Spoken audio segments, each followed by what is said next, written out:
Olá, tudo bom?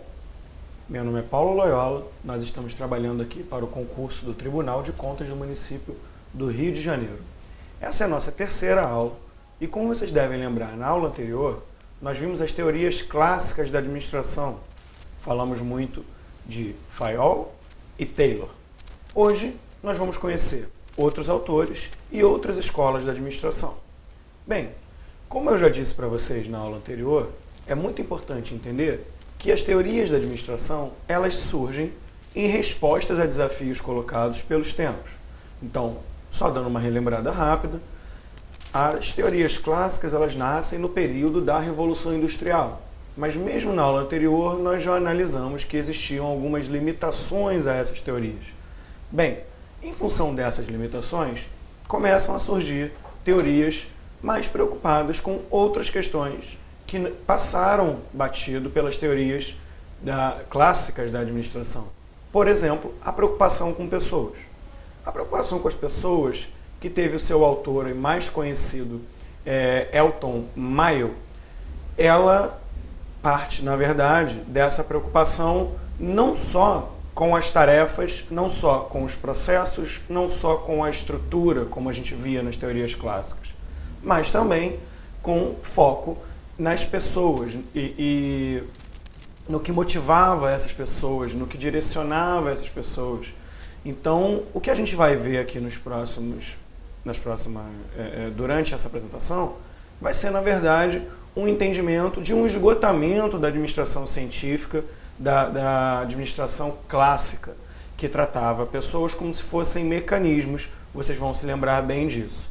Então, é muito importante entender que a administração, a teoria de pessoas da administração, a teoria de relações humanas, ela vai se preocupar aí com o que motiva as pessoas, com a produtividade, com a eficácia, com a eficiência, que também foram termos que a gente já tratou aqui na nossa primeira aula. Bem, vamos aos slides. A teoria das relações humanas, como eu já disse, ela tem preocupação com as pessoas, mas principalmente em entender a relação entre as pessoas. Ela nasce dessa necessidade de humanizar e democratizar a administração. Então, voltando, vocês lembram que uma das críticas feitas à administração científica era que ela entendia que os seres humanos poderiam ser geridos como se fossem mecanismos. E o que Elton Mayo começa a perceber, através de um experimento que ficou muito famoso, chamado experimento de Hawthorne, foi que há diversas outras questões que interferem na produtividade do trabalhador. E aí, a partir dessas observações desse experimento, que foi dividido em 4 fases, a gente não vai entrar aqui em mais detalhes, mas vocês podem buscar na internet, é algo extremamente fácil de se encontrar, é que existe uma influência grande, não só das pessoas, da ordem, do processo, mas também das relações, da liderança, da motivação sobre as pessoas que estão trabalhando. Bem, voltemos ao slide. Essa experiência, ela, na verdade, descobriu que a eficiência ela variava de acordo com fatores psicológicos, que o desempenho está relacionado ao ambiente, ao trabalho em equipe e às lideranças. Partiu da premissa de que existe uma organização informal, que era algo novo até então, com lideranças informais, com regras impostas pelo grupo, com a influência do informal sobre o formal. Voltando. Na verdade, a principal descoberta dessa experiência é a questão dos fatores psicológicos, ou seja, interferia diretamente sobre a produtividade questões como, por exemplo, não só o salário, como acreditava Fayol e Taylor, mas também sobre fatores como a motivação, como a liderança, e que poderia haver um papel do administrador enquanto gestor dessa motivação. E, na verdade, há um avanço nas outras teorias em relação a isso. Bem, entendendo melhor a teoria das relações humanas, Vamos novamente para o slide. Ele entende, antes de tudo, que o fator salário ele é secundário no rendimento. E aí ele traz 5 focos para a nossa análise.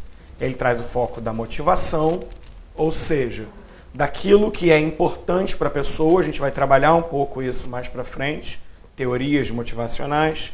A liderança, vamos trabalhar também tipos de liderança, estilos de liderança. A comunicação, e aí é muito importante que vocês entendam por comunicação o seguinte: a comunicação enquanto uma ordem clara, que a pessoa saiba exatamente o que ela tem que fazer, no prazo que ela tem que fazer e como ela tem que fazer, o que ela tem que fazer. Então, comunicação muito no sentido do desdobramento de ordem. Essa é uma pegadinha que pode vir para vocês dentro da banca, já que na teoria das relações humanas não está preocupado com uma teoria de comunicação muito abrangente, mas sim a comunicação das ordens e das tarefas. A existência da organização informal e uma dinâmica de grupo.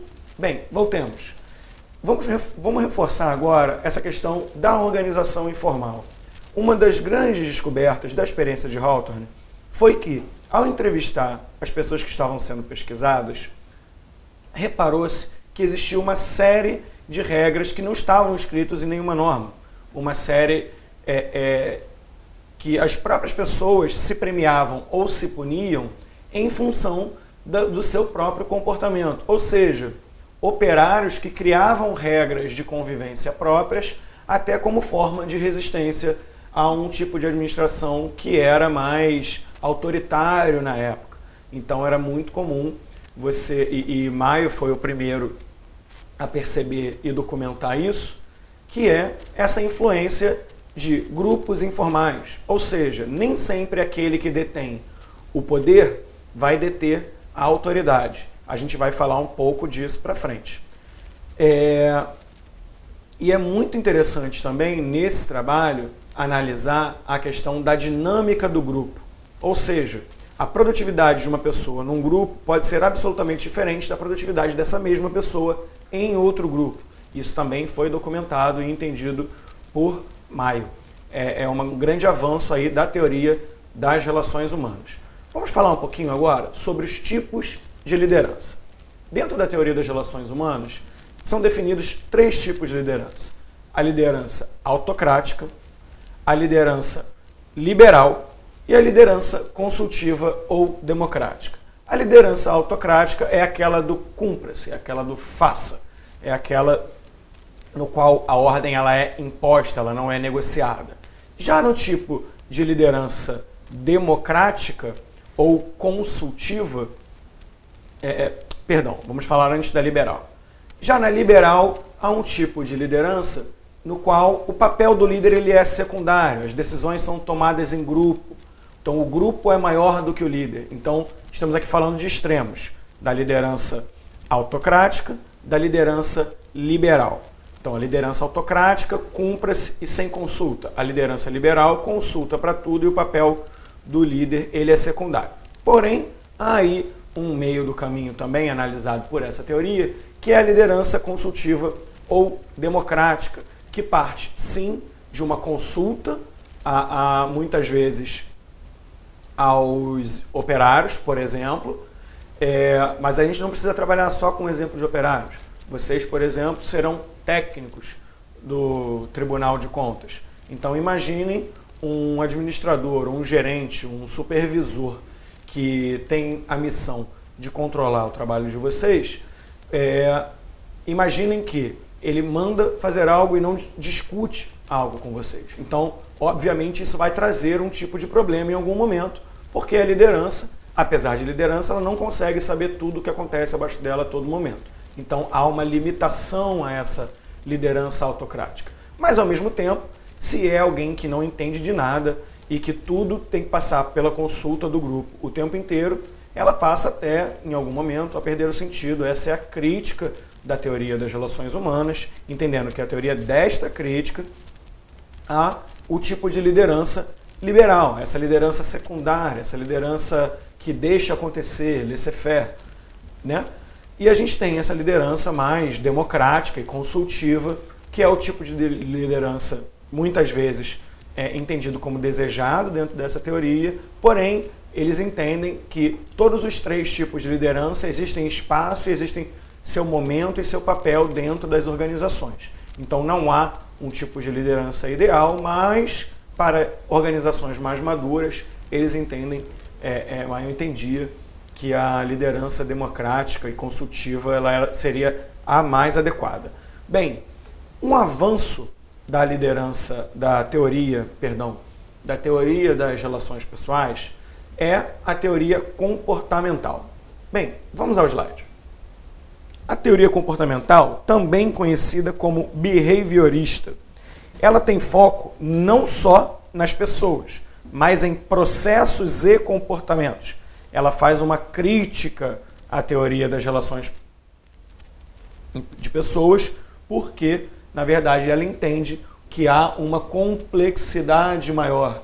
Então, ele traz o conceito, essa teoria, ela traz o conceito de comportamento administrativo, que é o comportamento buscado entre o possível versus o ideal. Muitas vezes, nas escolas tradicionais, você tinha a busca do ideal.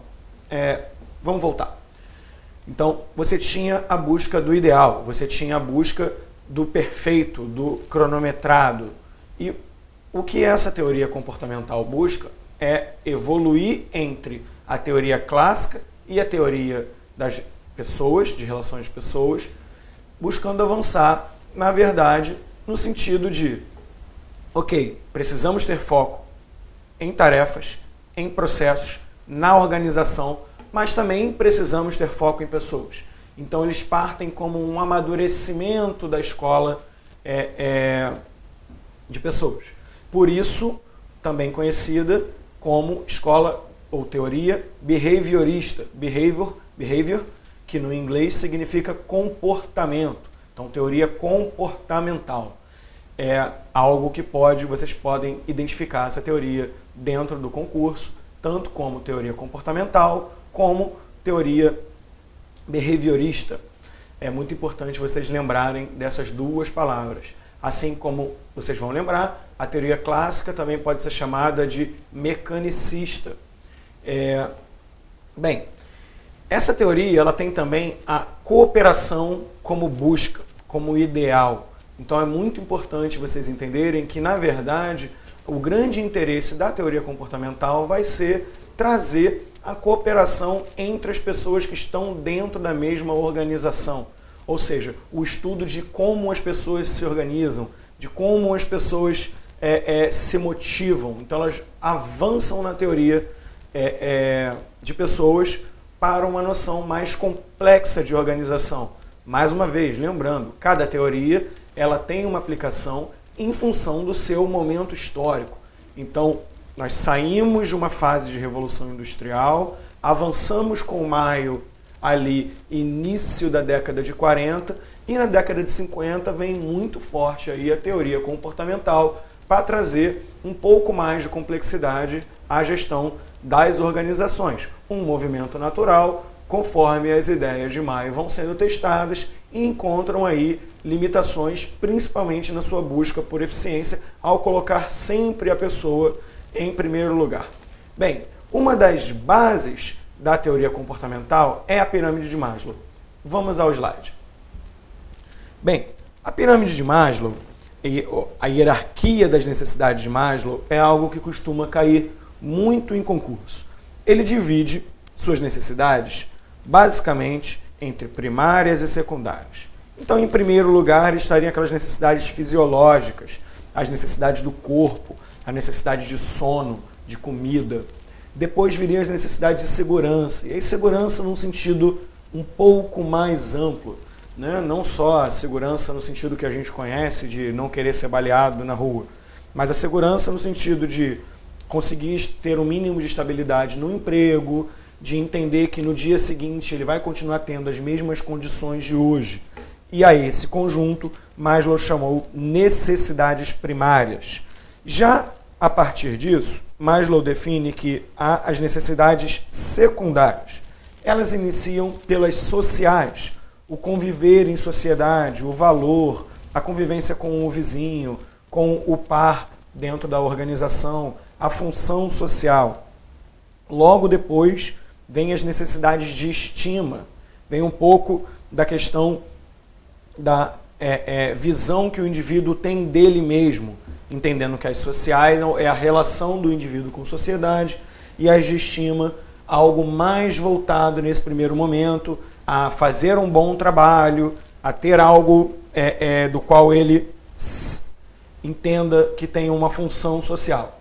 E a autorrealização já seria esse topo da pirâmide de Maslow, que é onde Maslow entendia que existia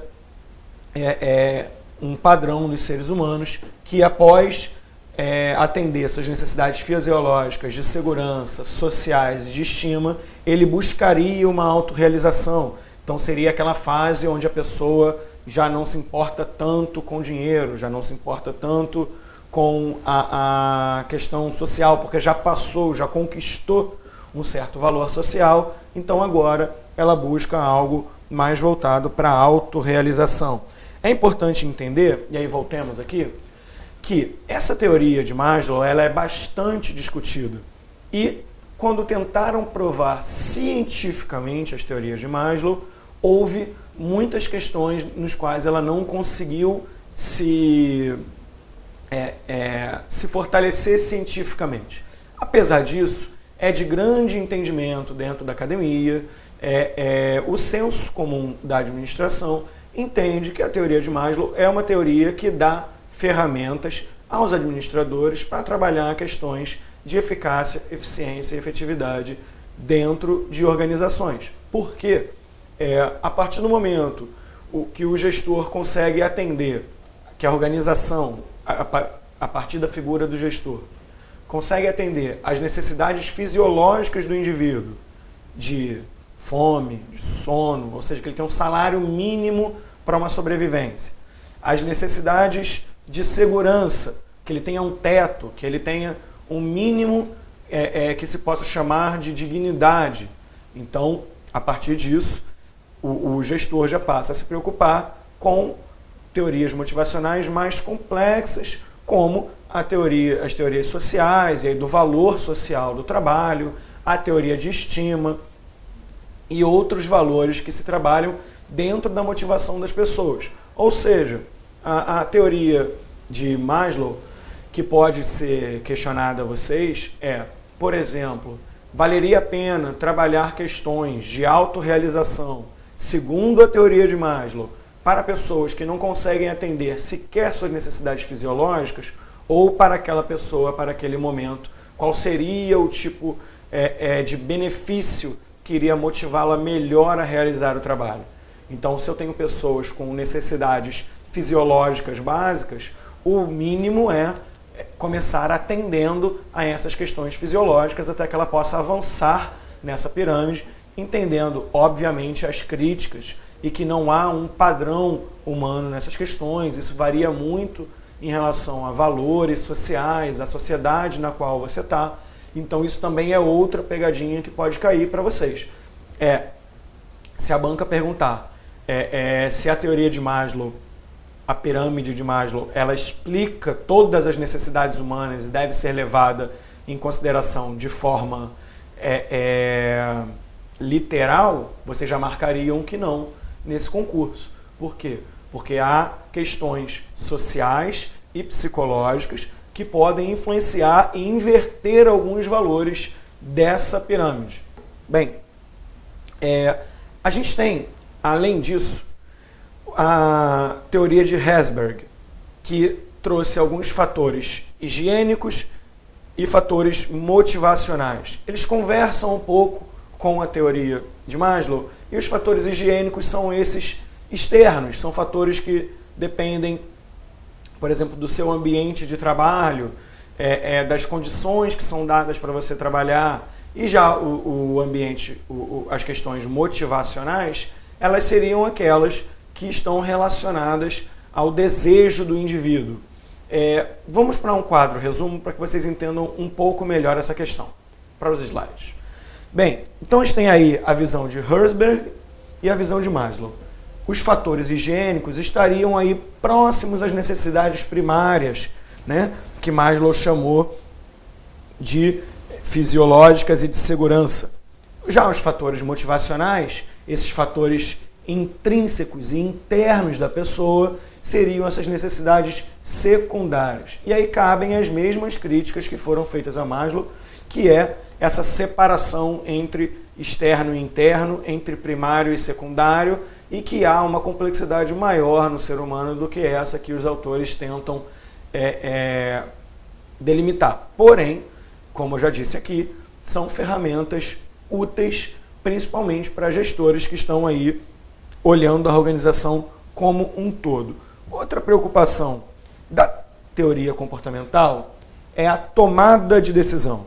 A tomada de decisão que começa identificando uma situação, obtendo informação, gerando soluções alternativas, avaliando e escolhendo a melhor alternativa, transformando solução em ação e avaliando resultados. Bem, o que interessa para a gente aqui? Voltando. Interessa que essa ordem é uma ordem que pode ser citada quando, por exemplo, a banca pode perguntar para vocês sobre avalie seus resultados antes ou depois de escolher entre as melhores opções. E vocês vão falar, bem, há de se pela teoria comportamental, pela teoria da tomada de decisão, nós temos que fazer escolhas primeiro para depois avaliá-las. Ou seja, a escolha vem antes da avaliação, assim como a identificação vem antes de tudo. Você, antes de tudo, identifica a situação para depois passar para se posicionar em relação à informação, para gerar as soluções alternativas, para implantar essas ações e, ao final, avaliá-las. Então, há um ciclo, né? Há um padrão, há um processo de tomada de decisão. É muito importante também entender que existe um sentido que vai desde a identificação até a avaliação. Bem, na teoria comportamental, e aí vamos ao slide novamente, na teoria comportamental, a busca é sempre do equilíbrio organizacional. Ele entende que existe um sistema de comportamentos sociais. O que é esse sistema?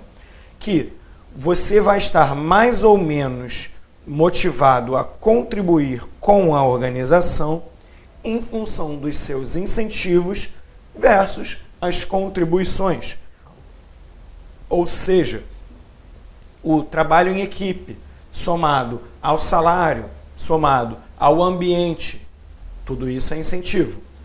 E aí as contribuições são os seus deveres como empregado, é a carga horária que você tem que trabalhar,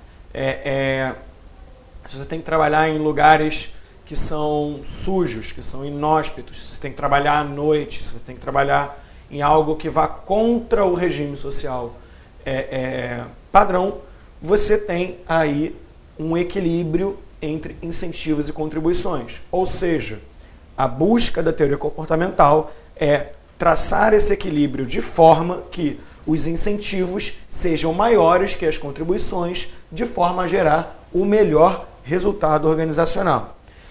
Certo? A partir daí, nós temos também, voltando, a teoria burocrática. Teoria burocrática, que na verdade nasce dos estudos de Max Weber, e ela é muito presente nos estudos de administração, e vocês podem ser bastante questionados em relação a ela, principalmente porque vocês estão trabalhando dentro da administração pública.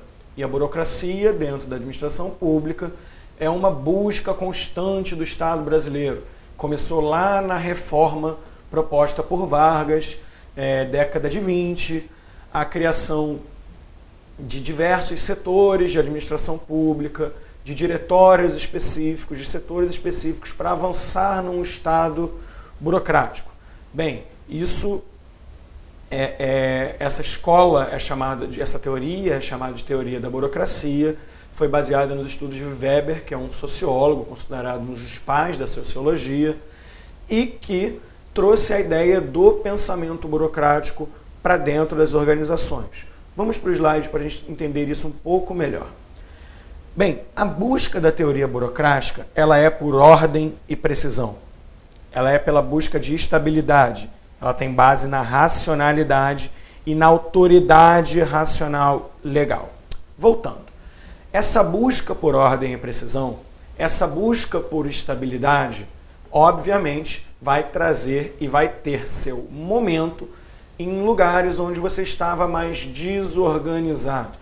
É importante entender um pouco aqui, até para ajudar vocês a memorizar, que Weber era um sociólogo que não estudava empresas, ele estudava estados. Então toda a teoria da burocracia, na verdade, ela é uma teoria voltada para estados.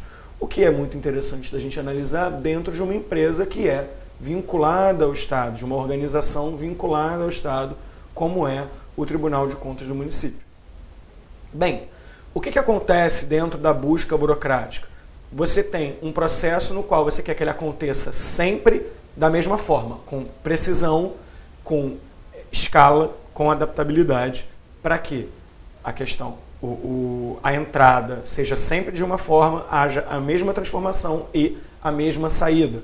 Então Weber estava muito preocupado e analisou os estados que existiam na época sob o ponto de vista da burocracia, trazendo a conclusão que estados que se preocupavam mais com a ordem, que se preocupavam mais com o controle, que se preocupavam mais com a estabilidade, eram mais avançados do que países e estados que não se preocupavam com essa estabilidade, que não tinham essa busca burocrática. E a ele atribuía muito isso a essa questão da autoridade racional, da autoridade baseada na lei, da autoridade baseada no pensamento racional. Ou seja, o pensamento que partia do saber científico, das leis, das normas e dos padrões. Então ele acreditava que existia um saber burocrático tal que permitiria a organizações sair de um lugar e ir para outro com absoluto controle do processo. Bem, obviamente o que a gente pode já trazer como alguma crítica e pegadinha que a banca pode fazer com vocês quais são as vantagens da teoria burocrática. A teoria burocrática, sim, ela permite estabilidade, porém a teoria burocrática ela não permite tanto inovação. Se você controla tudo, se nada sai diferente, vai sair sempre igual. Porém, sabemos que em administração há a evolução constante da sociedade. Com essa evolução constante, o que acontece? Se eu me prendo num fazer burocrático e o mundo muda, eu não tenho mais a minha capacidade de adaptação, então eu perco a capacidade de adaptação. Ou seja, uma empresa que usava fax, se ela não se adapta aos novos tempos, se ela não passa a usar celular, telefone, internet e outras questões, ela fica parada em função da burocracia que ela criou. Ou seja, mesmo as normas e as leis, elas têm que ser adaptadas a novos tempos. Isso foi uma das maiores críticas feitas aí à escola burocrática, à teoria burocrática desde então. É que ela engessa, ela paralisa. E uma das coisas que também são críticas a essa escola é que o foco sai do resultado e vai para o processo. Ou seja, pensem naquele processo que a gente costuma chamar de burocrático, né? A pessoa que está ali carimbando o papel. Aquele processo, aquela pessoa tem que cumprir uma série de questões para poder carimbar aquele papel. Senão ela simplesmente devolve o papel e não carimba. Numa visão mais moderna de administração, poderia ser visto a pessoa que está sendo atendida como um cliente, tentar resolver o problema da pessoa cumprindo a questão burocrática. Então é necessário também entender que a burocracia tem seu valor, porém tem suas limitações. Bem, vamos novamente ao quadro. A autoridade, a teoria burocrática, ela traz aí duas questões que são interessantes da gente analisar. Ela traz a diferença entre autoridade e poder. Bem, autoridade, a probabilidade de que uma ordem seja cumprida. Já o poder é a probabilidade de imposição de uma vontade. Então a autoridade está mais vinculada à forma, Ou seja, eu tenho o poder, eu tenho a competência para te solicitar algo. Eu peço, faça um relatório. Isso é poder. Agora, a autoridade, ela é reconhecida. A autoridade, ela pode ser ou não reconhecida pelas pessoas. Ou seja, você pode solicitar um relatório por ter o poder, por ter a competência para solicitar aquele relatório. Porém, a autoridade, a forma que aquele relatório vai ser entregue, já é uma questão mais negociada, mais complexa, que envolve outros fatores, né? Bem, e quais são os tipos de autoridade segundo a teoria burocrática de Weber? Eu tenho o tipo tradicional, que Weber associava muito às... Lembrando, né? Weber era um sociólogo alemão, ele entendia que o Estado alemão estava à frente de seu tempo, e aí ele associava ideias como patrimonialismo, a tradição e a irracionalidade a ideias medievais, a ideias ultrapassadas. Ou seja, deveria haver uma ideia de separação do seu patrimônio pessoal e do patrimônio do Estado. Isso vai influenciar muito a formação do Estado brasileiro. Ele traz ainda o tipo de autoridade carismática, que é aquela autoridade mais instável, focada na pessoa, focada na personalidade, revolucionária. Então, em estados que estavam sempre trocando constantemente de regimes. Já a autoridade legal burocrática, para Weber, era o tipo de autoridade ideal. Ela era racional, ela era baseada no mérito. Então ele falava que a história dos estados modernos que eram mais bem-sucedidos em sua época estavam aí diretamente relacionados a uma ideia de legalismo e de cumprimento burocrático. Cumprimento burocrático esse, cumprimento de normas e de padrões. Vamos entender aí os 5 focos principais da teoria burocrática para Weber. É o legalismo, já falamos um pouco dele aqui, mas também o formalismo, existir uma formalidade. Essa formalidade ela busca dar uniformidade, ou seja, os relatórios eles têm que buscar ser formais porque eles têm que sair sempre da mesma forma. E isso traria para Weber um estado ideal, uma organização na qual as pessoas conseguiriam se organizar da melhor forma e trazer o melhor resultado. Ele falava que a divisão do trabalho tinha que ser vinculada à racionalidade, ou seja, ela não poderia ser mal distribuída, ela teria que ser em função das especialidades. Para isso, deveriam ser cumpridas rotinas e procedimentos. A ideia de rotina, o registro da ideia de rotina, nasce com Weber. Ele fala que se existir um procedimento para algo, aquilo deve ser cumprido. Para quê?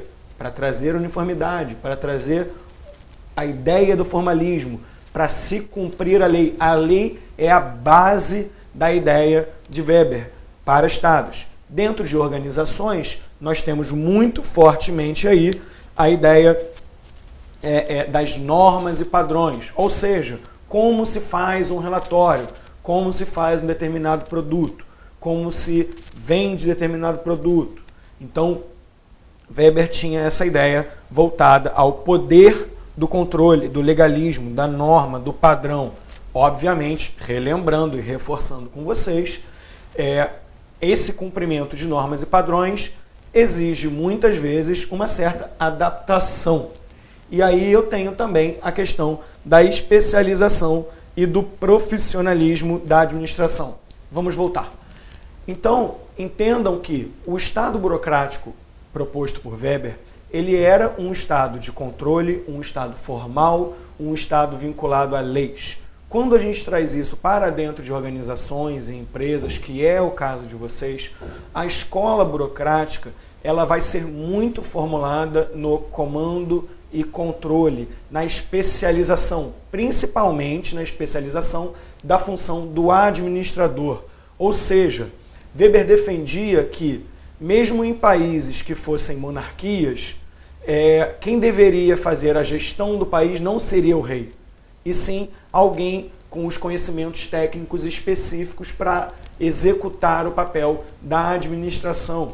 E aí, quando a gente traz isso para dentro de organizações, os autores que dissertaram mais sobre as ideias de Weber, é muito comum de ver isso na obra do Chiavenato, que é uma obra que eu recomendo muito para vocês. Eles, na verdade, entendem o papel da formalização de normas e padrões aí no lugar das leis.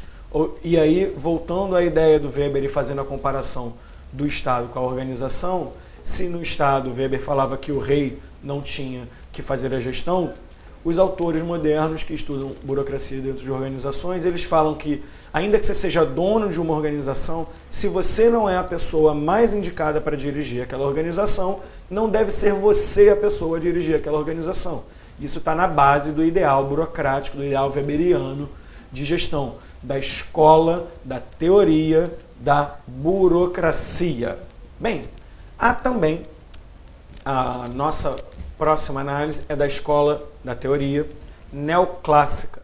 A teoria neoclássica, a escola neoclássica, ela reafirma alguns valores que a gente teve na teoria clássica. Lembrando que a teoria clássica, a escola clássica, ela é formada pelas ideias de Taylor e Fayol. São nomes muito importantes que vocês não vão poder esquecer. Então, eles partiram de uma ideia de que, ok, temos uma noção científica a ser recuperada, vamos voltar com as noções de planejamento e controle que tinham ficado de lado na escola burocrática, na escola comportamental, na escola de pessoas, e vamos entender o que tem de bom em cada uma dessas para tentar adaptar às ideias clássicas. A ideia da administração como um saber científico, a busca de eficiência e eficácia, a ideia da administração com foco em objetivo e resultado, porém passando sim por planejamento, passando sim por controle, de forma a respeitar as ideias clássicas e adaptando elas ao novo tempo. Bem, vamos ao slide. A teoria neoclássica, ela já passa a entender que há 3 níveis de planejamento, 3 níveis de tomada de decisão, 3 níveis de trabalho possíveis. Você tem o nível operacional, você tem o nível tático e você tem o nível estratégico. Ou seja, o planejamento operacional, ele deve ser feito olhando para a operação, o planejamento tático, olhando para o controle, e o planejamento estratégico, olhando para o planejamento e para o futuro da organização. Então, questões de curto prazo, questões operacionais, vão ser planejadas em nível operacional. Questões de médio prazo, questões gerenciais, vão ser entendidas aqui como táticas. Já as questões de longo prazo, de sobrevivência da organização, elas são pensadas e planejadas no nível estratégico. Bem, a partir daí, saindo do slide, a ideia também é abordada na teoria neoclássica da centralização versus a descentralização. Essa ideia é uma ideia que traz sempre vantagens e desvantagens. Vou explicar muito rapidamente aqui para vocês. A ideia de centralização, o que traz para vocês? Uma pessoa tomando decisão. Lembram? Teoria clássica. Uma pessoa tomando decisão, ela tem uma vantagem, ela dá uniformidade, mas ela tem uma desvantagem, que é o controle em uma pessoa só. Então você não tem variedade, você não tem inovação e você tem também um pouco mais de tempo na tomada de decisão. Numa administração mais moderna, você precisa, para algumas atividades, descentralizar, porém, sem tirar do administrador, do gestor, do controlador, a responsabilidade no processo e no resultado, ou seja, no foco sempre no objetivo. A escola neoclássica é uma escola que relaciona objetivos e resultados. Eu quero sair do lugar A, eu quero ir para o lugar B e eu planejo como eu faço esse processo. Eu quero produzir pão, eu planejo a compra do equipamento, eu vejo quais são as pessoas necessárias, eu vejo o orçamento, eu executo, eu controlo os processos para que no final o objetivo, produzir pão, seja cumprido. No caso do TCM, eu quero fiscalizar as contas do Estado. Então eu tenho que me planejar, eu tenho que entender quais são meus objetivos. Qual é o objetivo do TCM? É impedir que haja desvios nas contas do Estado, que a lei seja cumprida. Então eu me organizo de forma a cumprir o resultado, não somente numa visão burocrática, não somente com uma visão de pessoas, não somente com uma visão de comportamento, não somente com uma visão industrial do processo, mas com uma visão de que eu tenho algo a cumprir e para cumprir isso eu preciso me planejar, controlar. Então voltam às ideias clássicas, porém entendendo maior complexidade do assunto. Reparem que as teorias de administração, elas são teorias nas quais a complexidade ela vai aumentando conforme o tempo vai passando. Bem, vamos ao slide novamente. Então, como eu já disse, volta a ideia de planejamento. E aí, dois conceitos muito interessantes que vão ser muito possivelmente cobrados de vocês é a ideia de missão e de visão. Então, reparem que na teoria clássica, a gente tinha um foco muito grande na estrutura, um foco muito grande no processo, no controle. Na teoria neoclássica, reforça-se principalmente o papel do planejamento. Então, retorna muito forte essa questão do planejamento. A ideia de missão, vamos pensar aqui em missão, é para o que aquela organização existe, qual é o mercado daquela organização, qual é a contribuição daquela organização, qual é o diferencial daquela organização. Ou seja, uma empresa atua no mercado de alimentos, contribuindo para diminuir a fome no mundo, com o diferencial de oferecer os alimentos mais baratos. Isso seria uma missão possível. Eu atuo no mercado de engenharia, contribuindo para que as pessoas tenham um lugar para viver, com o diferencial de que meus imóveis têm alta qualidade. Então, isso é missão. Essas características do mercado, da atividade que você faz, da contribuição que você tem e do diferencial da sua organização. Já a visão, ela é voltada para um estado futuro, para um estado desejável. Ou seja, essa empresa de engenharia, ela quer ser a maior empresa de engenharia da América Latina. Isso é uma visão, isso é um estado futuro, é um estado desejável, né? Nasce daí também da teoria neoclássica a ideia de focar nos objetivos, ou seja, de definir o que se quer quando se está planejando, de ter padrões de controle para atingir esses objetivos. Ou seja, se eu quero que o pão saia de uma determinada forma, eu vou ter padrões para controlar o processo que produz esse pão, as pessoas que produzem esse pão e o ambiente onde esse pão é produzido. E aí a gente cria a ideia de administração por objetivos. Bem, vamos finalizando a ideia da teoria neoclássica. A gente tem a questão da departamentalização. Essa departamentalização